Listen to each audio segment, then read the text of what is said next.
Bonsoir, 97.4 foot au programme comme tous les mardis soirs avec le championnat de football à La Réunion au programme. Et là, on va parler à la fois de la 10e journée de ce championnat qui s'est disputé en partie, en tout cas, au milieu de la semaine dernière. Et puis également de la 11e journée qui s'est disputée en intégralité et dimanche après-midi.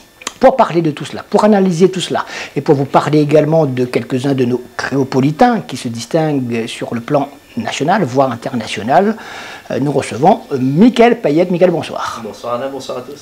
Mickaël, donc avant d'arriver au créopolitain, on va passer en revue un petit peu ce qui s'est passé dans notre football local. Je vais vous parler de la 10e journée. On va d'abord voir les images. Les images d'un match important, c'était mercredi dernier au stade Clébert Picard du Tampon, entre la Tamponaise et le Saint-Denis Football Club. Pourquoi important? Pour ceux qui ne suivent pas forcément ni les résultats ni les classements, important parce que les deux équipes étaient encore ex-aequo à la première place à ce moment du coup d'envoi. Le vainqueur prenait une grosse option. Les Dionysiens, eux, revenaient 3 jours avant d'une finale très intense de Coupe de France régionale dans le groupe B face à l'Excelsior. Ils n'ont pas provoqué, on dira, la Tamponaise qui a attendu le bon moment. Ça s'est joué sur un coup de dé dans les toutes dernières secondes. Résumé tout d'abord de cette rencontre et on analyse ensuite les conséquences de ce résultat, vous le savez sûrement, favorable à la Tamponaise. Tamponaise en bleu, Saint-Denis Football Club en jaune et vert, deux équipes ex-aequo à la première place du classement à ce moment-là. Le rendez-vous était quasi décisif. Les Dionysiens en finale de Coupe de France régionale de poule, 3 jours plus tôt, se montrent très prudents. Pas question pour eux de vouloir imposer à un adversaire tout aussi ambitieux un rythme qu'ils ne pourraient eux-mêmes pas tenir très longtemps. C'est Yohan Médor, le goal dionysien, qui s'interpose en premier avec une réaction quelques minutes plus tard de ses attaquants, histoire de montrer l'équilibre des débats. Mais le premier moment clé de cette première période reste cette intervention de Mathieu Cédera sur Geoffrey Damour. Résultat, le milieu dionysien boite bien bas et doit quitter ses partenaires. L'arbitre applique la règle. Cédera doit lui aussi regagner les vestiaires, mais ne sera pas remplacé, évidemment. À 10 contre 11, la Tamponaise attend alors un miracle, à défaut du partage des points. On joue alors les arrêts de jeu et cette erreur d'appréciation du jeune goal, Yohan Médor, qui se saisit de la balle hors de sa surface de réparation, même s'il est en extension. Et cela donne un dernier coup franc tamponné. Jordan Leclerc fait une entrée on ne peut plus décisive. Le centre est remis dans le paquet de joueurs et c'est lui qui reprend victorieusement, à la grande joie de Jean-Pierre Bade, qui comprend vite et que le challenge continue pour son équipe en championnat. Et ça sent plutôt bon, car avec 3 points d'avance sur le Saint-Denis Football Club, un meilleur goal average particulier, un meilleur goal average général, la fin de saison s'illumine. Mickaël, c'est une erreur de jeunesse, hein. On ne va pas mettre la faute sur le jeune gardien Yohan Médor qui a des qualités, c'est indéniable. Petite erreur d'appréciation, mais les conséquences sont effectivement importantes parce que la Tamponaise file vers la qualification pour la finale. Oui, c'était entre guillemets la petite finale, la finale de ce groupe B. On savait que le vainqueur allait prendre un ascendant sur le gain du groupe et le Saint-Denis FC avait besoin que d'un match nul pour passer devant. Et ben, ils ont cru tenir ce match nul jusqu'à les dernières secondes du match. Et puis oui, il y a eu cette petite erreur d'appréciation, on va dire, une erreur de jeunesse. Oui. Parce qu'un peu avant, il se fait un peu chahuter un petit peu par ses coéquipiers. Je pense qu'il a voulu bien faire sur l'action. Il se laisse emporter par son élan. Derrière, il y a le coup franc qui a de grandes conséquences. Et le tampon a pris les devants. Et bon, on a bien vu un peu après que le tampon, quand il prend les devants, c'est difficile de l'arrêter après. Alors, donc, les conséquences sont intéressantes pour le tampon. Hein. Jean-Pierre Bade, on l'a vu sur les images, il manifeste sa joie de manière totalement dévergondée. Il était vraiment très heureux, il a senti que là, il y avait vraiment quelque chose d'important qui allait se passer pour la Tamponaise dans cette fin de saison, parce que dans le cas contraire, effectivement, ça aurait été peut-être quand même les pantoufles un peu plus tôt. Alors, ça, c'était la 10e journée. La 11e journée, on va d'abord aller faire un tour du côté du stade Paul-Julius Bénard à Saint-Paul pour voir Saint-Pauloise MAC. Les MAC, ce sera l'adversaire le 11 novembre prochain du Saint-Denis Football Club en finale de Coupe de France, en finale, au 7e tour de Coupe de France précisément. On a senti quand même que cette équipe des MAC avait un peu levé le pied en championnat. C'est un petit peu l'impression que vous avez? Oui, de toute façon, il l'avait prévenu, l'entraîneur Fabrice Etel. Il avait fait tourner son effectif pour ce match contre la Saint-Pauloise, parce que c'est vrai que ces joueurs avaient été beaucoup sollicités ces derniers jours. Donc il a voulu relancer un petit peu ceux qui avaient moins joué. Ça s'est vu, il y avait un manque de rythme, un manque de repères aussi. Et la Saint-Pauloise en a profité. La Saint-Pauloise était aussi en mauvaise posture, donc la Saint-Pauloise se devait de l'emporter. Et quand on regarde un petit peu les forces en présence qu'il y avait de part et d'autre, c'est un résultat qui est assez logique, vu ce qu'on attend de la Saint-Pauloise cette saison. La Saint-Pauloise, donc, qui espère encore, grâce à cette victoire, dont voici les images, face à la SC MAC. On reste comme promis dans ce groupe B pour aller au stade de Paul-Julius Bénard, où la Saint-Pauloise et la SC MAC jouent leur place parmi l'élite. Et il est clair que les banlieusards saint-louisiens ont fait leur choix. Ils ont rendez-vous le 11 novembre contre le Saint-Denis Football Club pour le 7e tour de la Coupe de France. Pas question de dépenser trop d'énergie, ni prendre des risques inconsidérés dans cette rencontre de championnat où la cause est presque perdue. Résultat, la Saint-Pauloise, qui n'en demandait pas tant, multiplie les offensives et pilonne les buts du Gol Macois. C'était pas facile aujourd'hui, c'est vrai que il fallait absolument gagner. Parce que quand tu as l'équipe Thomas, ils viennent gagner la Coupe de France. Et c'est vrai aussi qu'on a fait tout notre effectif parce que tu connais que le maintien aurait été très difficile. Donc on a voulu préserver certains joueurs, ça nous a facilité la tâche. Mais malgré ça, il a fallu qu'on joue, qu'on s'arrache pour aller marquer ses buts et enlever les 4 points. 36e minute, un premier but de Steven Nazira en première mi-temps libère la Saint-Pauloise. On retrouve l'attaquant mauricien à la 56e minute pour donner un double avantage à ses couleurs. Les MAC éprouvent les pires difficultés pour résister aux déferlantes adverses et encaissent même un 3e but, œuvre de Combe, qui nous a échappé. 3-0 pour la Saint-Pauloise qui se donne un peu plus d'espoir pour accrocher la 6e place, synonyme de barrage. Il est vrai qu'avec les enchaînements de matchs, ça fait 3e match en même pas une semaine, et puis quel match après Saint-Pierre, on a repris un derby à l'F Saint-Louis, là Saint-Paul qui joue son maintien aussi. C'est pas facile pour nous de tenir la route là, donc c'est vrai que j'ai essayé de préserver aussi certains garçons, parce que j'ai peur aussi de la blessure et les choses arrivent rapidement.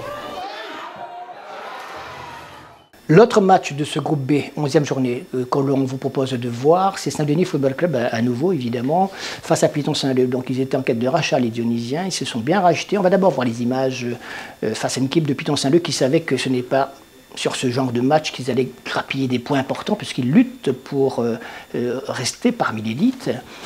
Ils ont essayé de tenir. Ils ont tenu un peu plus d'une demi-heure, grâce à un excellent gardien, d'ailleurs Kevin Waro, qui a tout arrêté pratiquement, avant de finalement s'incliner. C'était au stade de la Redoute. Saint-Denis Football Club et Piton Saint-Leu. Saint-Denis et Football Club, Piton Saint-Leu, beaucoup plus en jambes que mercredi au tampon. Les Dionysiens n'ont pas raté le rendez-vous face à Piton Saint-Leu, bien que les nombreuses occasions en première mi-temps auraient dû leur permettre d'être à l'abri bien plus tôt. Le goal Kevin Waro a réussi, il est vrai, des prouesses sur toutes les tentatives adverses avant de s'incliner à la 39e minute sur cette frappe de Fabrice. En deuxième mi-temps, domination toujours territoriale des locaux qui se concrétise par ce déboulé de Bakary ponctué par une puissante frappe sous la transversale de Kevin Waro. Pas grand-chose à faire, 2 buts à 0. Je pense que s'il était nécessaire de retrouver un petit peu ce niveau de jeu avec de la vivacité, de la fraîcheur. Contrairement ce mercredi où on était encore un peu dans la fatigue de notre finale de dimanche dernier. Et là, cet après-midi, on a retrouvé l'équipe qui a l'habitude de jouer avec toute cette vivacité. Et puis rapidement, 3 buts à 0 à la 58e. Fabrice, encore lui, se charge d'exécuter le penalty pour cette faute sur Assoumani. Un penalty tout en puissance et heureusement car le goal saint-leusien était sur la trajectoire.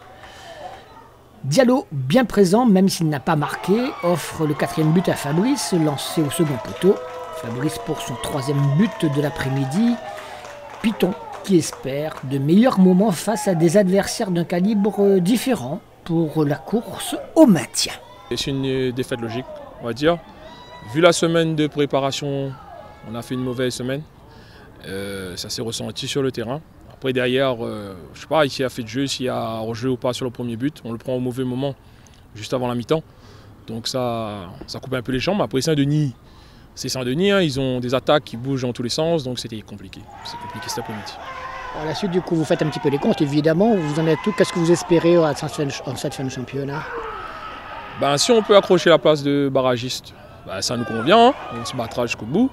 Après, si on arrive à s'en sortir, prendre une petite place plus haut que le barrage, ça serait mieux. Mais on sait que ça va être compliqué jusqu'à la fin. Les Dionysiens qui, comme le Tampon, a gagné, on le verra sur les résultats face à la Sainte-Marienne. C'était donc un match piège, hein, ça c'est vrai. Ils ont gagné, donc ils confortent leur place. Le Saint-Denis ne lâche pas, mais c'était le moindre des choses hein, face à Piton Saint-Denis. Par contre, Piton n'a pas encore gagné sa place en première division pour la saison prochaine. C'est sûr, il y a encore il y a une belle bataille, puisqu'il y a aussi la Saint-Pauloise qui ne lâche pas le morceau. On a un peu plus de vent, je crois que c'est la Saint-Louis aussi qui est toujours dans le coup. Donc c'est vrai qu'il y a une belle lutte entre les trois équipes. C'est fini en revanche pour les Macs. Et oui, Piton, en tout cas, Piton savait que c'était pas le match qu'il fallait gagner, que le Saint-Denis FC avec 4 jours de repos, contrairement au match contre la Tamponaise, allait avoir plus de vitesse et de percussion. Ça s'est vu avec des garçons comme Bakary qui confirme cette saison tout son potentiel. Et oui, en tout cas, on peut compter sur Piton parce que je crois qu'il y aura un Saint-Pauloise Piton dans pas longtemps qui risque de faire toute la différence. Donc oui, Piton, en tout cas, quand il faut mettre le bleu de chauffe, il sait le faire et il faudra faire très attention à cette équipe qui se défend vraiment bien. Saint-Pauloise Piton, je crois qu'il y a également, dès dimanche prochain, on verra dans le programme en fin d'émission, un Piton AF Saint-Louis. Très bien. Comme quoi, ça tombe bien tout ça. Voilà, donc les résultats, on vous les rappelle, de cette 11e journée et dans le groupe B et le classement qui en découle. Les résultats de la 11e journée, la Capricorne gagne à l'AF Saint-Louis, 1-0, but de Vincent Labenne. La Tamponaise n'a pas failli devant la Sainte-Marienne, victoire 2-1. Au classement, la Tamponaise fait un pas de plus vers la finale du championnat. La 6e place de barrage est très disputée et pour les MAC, concentration maximale sur le 7e tour de la Coupe de France le 11 novembre prochain. Dans le groupe A, alors là c'est encore l'incertitude évidemment, même si la Saint-Pierroise, on le verra au niveau du classement tout à l'heure, a pris de l'avance, a pris une option en tout cas. Par contre en bas c'est la Bretagne qui, en s'inclinant face à la Jeanne d'Arc, on verra des images dans un instant, dit adieu à la Régionale 1. Oui, c'est terminé au bout de 2 ans. Hein. On se souvient que la Bretagne était montée la saison d'avant, fait une bonne première saison en première division. Il y avait beaucoup de bonne volonté, un recrutement qui n'a pas été vraiment réussi, mais c'est difficile aussi quand on est le 3e, le 2e ou le 3e club de la ville d'essayer de rivaliser avec les autres sur le plan financier, même au niveau de l'effectif. En tout cas, la Bretagne n'a pas démérité, hein. Tous ces matchs, ça s'est joué à pas grand-chose. C'est ça qui, je pense, laisse le plus de regrets à la formation du président Holman, parce qu'à chaque fois, il n'a pas manqué grand-chose pour prendre des points. Et on l'a vu encore contre la Jeanne, ils égalisent, et puis après derrière, il y a des petites erreurs qui font que y a la défaite au bout. Pas de victoire, hein, donc pas de victoire au compteur. Ça c'est un peu embêtant, c'est décourageant, c'est démoralisant. On va aller chercher plus loin les raisons de l'échec. Pas de victoire, je crois que c'est la plus mauvaise attaque, ils ont eu du mal à marquer des buts cette saison. En tout cas, avec ce qu'ils proposent, dans ce club-là, ce qu'ils proposent, tout le travail qui est effectué, toute l'organisation qu'il y a, je pense qu'on les reverra dans un avenir proche dans l'élite. Oui, c'est fini pour la Bretagne. Et après, c'est vrai que derrière, il y a une belle bagarre aussi, comme dans le groupe B. On va dire un petit mot juste après avoir vu ces images, justement, de Bretagne-Jeanne d'Arc. Dans le groupe A, la Jeanne d'Arc confirme sa belle forme et enfonce la Bretagne dans la division inférieure. Un trop rapide but de Nicolas Niobé pour la Jeanne d'Arc provoque le réveil des Bretons qui égalise par Mathieu Grondin à la 68e minute. Oui, on a fait une bonne première mi-temps, on a la chance de marquer assez vite.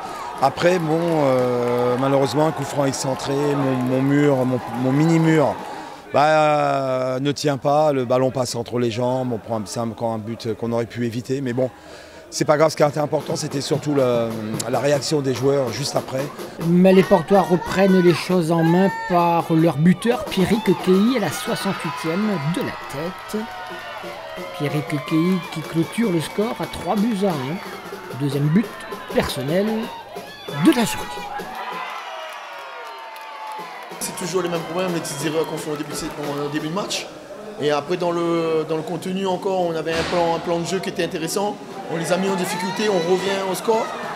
Et c'est là qu'on devient fébrile par la suite. On doute un petit peu de notre jeu et on donne encore une occasion et il nous marque derrière. Donc une victoire de la Jeanne qui confirme sa bonne forme actuelle, et la Bretagne, on en parlait avec Michael, donc qui avec cette nouvelle défaite reste dernière et surtout va retrouver la division inférieure, mais ils vont continuer à travailler. On connaît certains clubs de quartier, les résultats et les classements tout d'abord.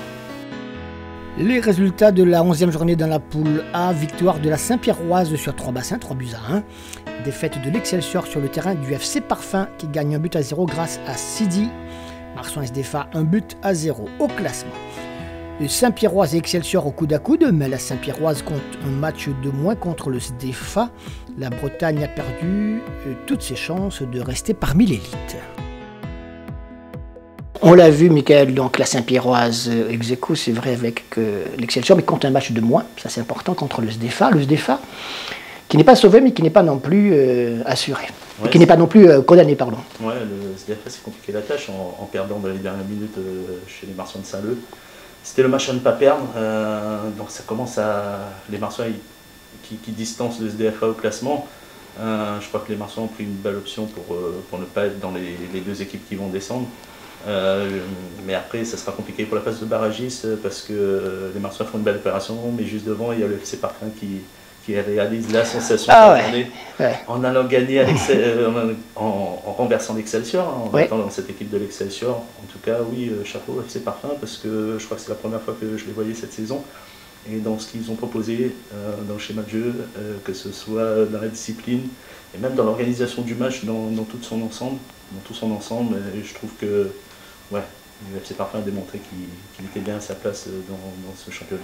Et il y a du Bertrand Cheftel, assurément derrière tout ça, le coach donc, du FC Parfum. Gentil garçon. Allez, on va parler des Créopolitains. On va commencer par une fille, Melvin Mallard. Elle cartonne en ce moment avec l'équipe de France notamment. Elle a attendu son heure, elle a fait le chemin qu'il fallait. Je ne dis pas qu'elle est au top, mais elle est pas loin d'être parmi les meilleures joueuses du championnat français. Ouais, on va dire cocorico pour Melvin. C'est vrai qu'il y a une grosse concurrence en équipe de France, mais la sélectionneuse Corinne Diac a pris un chemin nouveau en faisant confiance à la jeunesse, une jeunesse talentueuse, incarnée par Marie-Antoinette Catoto, qui est la meilleure buteuse du championnat, qui joue au PSG, mais aussi Melvin Mallard, qui s'impose à l'Olympique Lyonnais. Je crois qu'elle en est déjà à 5 buts en championnat, alors que le championnat vient de démarrer, donc elle s'impose à Lyon. Elle a aussi gagné sa place en équipe de France, puisque lors du dernier match, une belle victoire des Françaises, et avec à la clé un doublé pour Melvin Mallard, c'est le premier but en équipe de France A. Donc elle est dans la continuité de ce qu'elle a toujours fait, championne d'Europe U19, meilleure joueuse de la compétition, elle est dans la continuité, et puis je pense qu'elle va encore nous étonner. Et on a encore de belles histoires à raconter sur elle. On ne va pas forcément parler de Dimitri Payet, qui est en pleine forme, on l'a dit, depuis le mois dernier, depuis le début de la saison.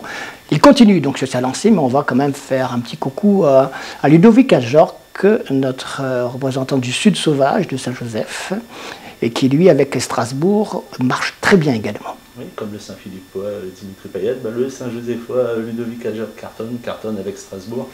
5e but en championnat, c'est lui qui a mis Strasbourg sur la voie du succès ce week-end.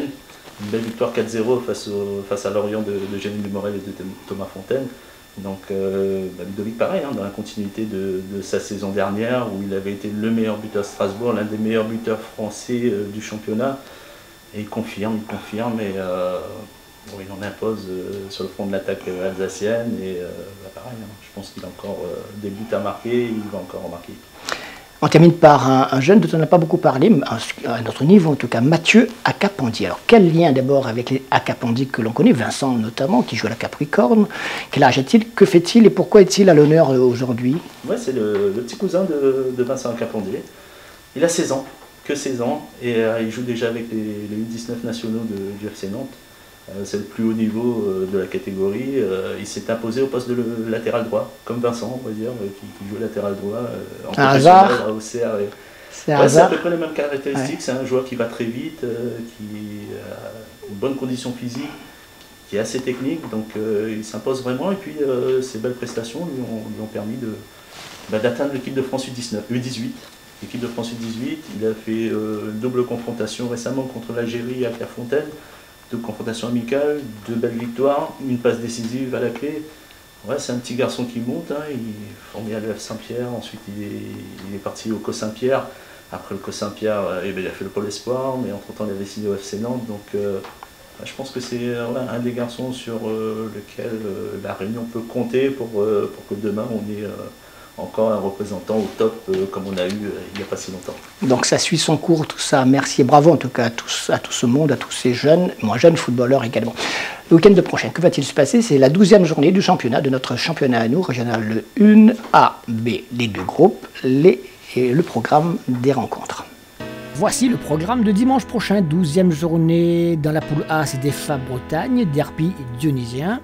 3 bassins Marsouin, Excelsior Saint-Pierroise, le choc des ténors, et Jeanne d'Arc FC Parfum. Dans la poule B, Sainte-Marienne Saint-Denis Football Club, Mac Tamponnaise, Capricorne Saint-Pauloise et Python Saint-Leu AF Saint-Louis, maintien dans la balance. Salut, à lundi prochain.